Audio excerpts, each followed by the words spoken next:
Albert Einstein once said, everybody's a genius, but if you judge a fish by its ability to climb a tree, it will live its whole life believing that it is stupid. Ladies and gentlemen of the jury, today on trial we have modern day schooling. Glad you could come. Not only does he make fish climb trees, but also makes them climb down and do a 10-mile run. Tell me, school, are you proud of the things you've done? Turning millions of people into robots, do you find that fun? Do you realize how many kids relate to that fish? Swimming upstream in class, never finding their gifts, thinking they are stupid, believing they are useless? Well, the time has come, no more excuses. I call school to the stand and accuse him of killing creativity, individuality, and being intellectually abusive. He's an ancient institution that has outlived his usage. So, Your Honor, this concludes my opening statement, and if I may present the evidence of my case, I will prove it. Proceed. Exhibit A. Here's a modern day phone. Recognize it? Here's a phone from 150 years ago. Big difference, right? Stay with me. Here's a car from today, and here's a car from 150 years ago. Big difference, right? Well, get this. Here's a classroom of today, and here's a class we used 150 years ago. Now ain't that a shame? In literally more than a century, nothing has changed. Yet you claim to prepare students for the future? But with evidence like that, I must ask, do you prepare students for the future or the past?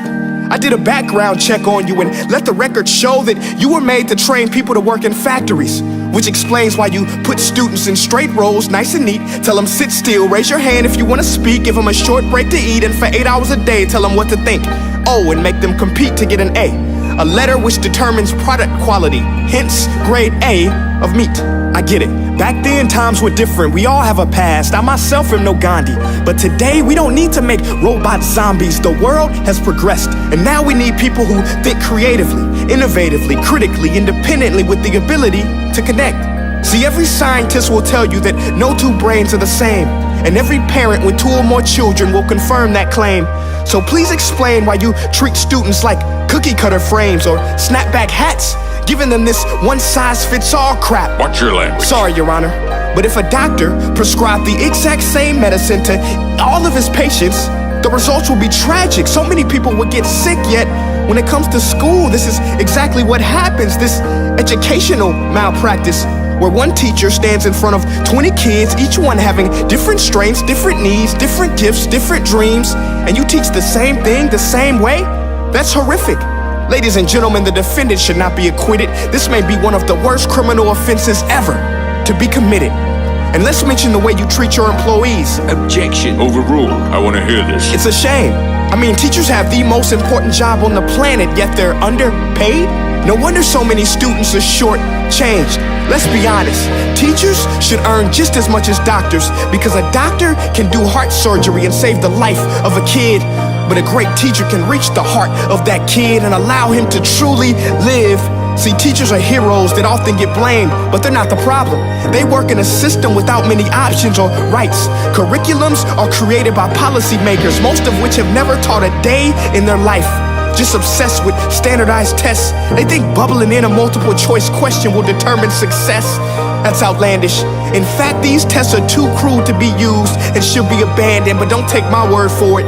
Take Frederick J. Kelly, the man who invented standardized testing, who said, and I quote, "These tests are too crude to be used and should be abandoned." Ladies and gentlemen of the jury, if we continue down this road, the results will be lethal. I don't have much faith in school, but I do have faith in people. And if we can customize healthcare, cars, and Facebook pages, then it is our duty to do the same for education, to upgrade it, change it, do away with school spirit, because that's useless.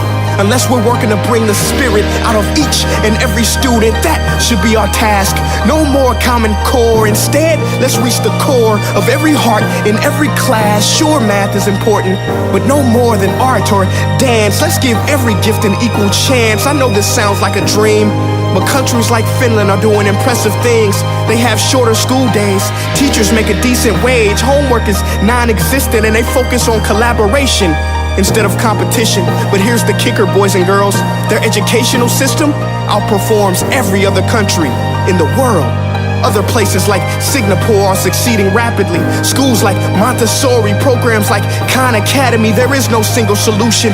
But let's get moving, because while students may be 20% of our population, they are 100% of our future. So let's attend to their dreams, and there's no telling what we can achieve.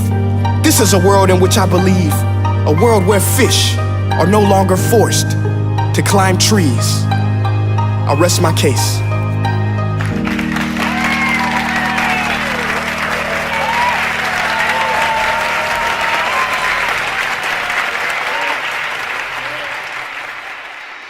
Hey guys, my name is Prince EA, and I want to say thank you so much for watching my video. But now, I want to know what you think.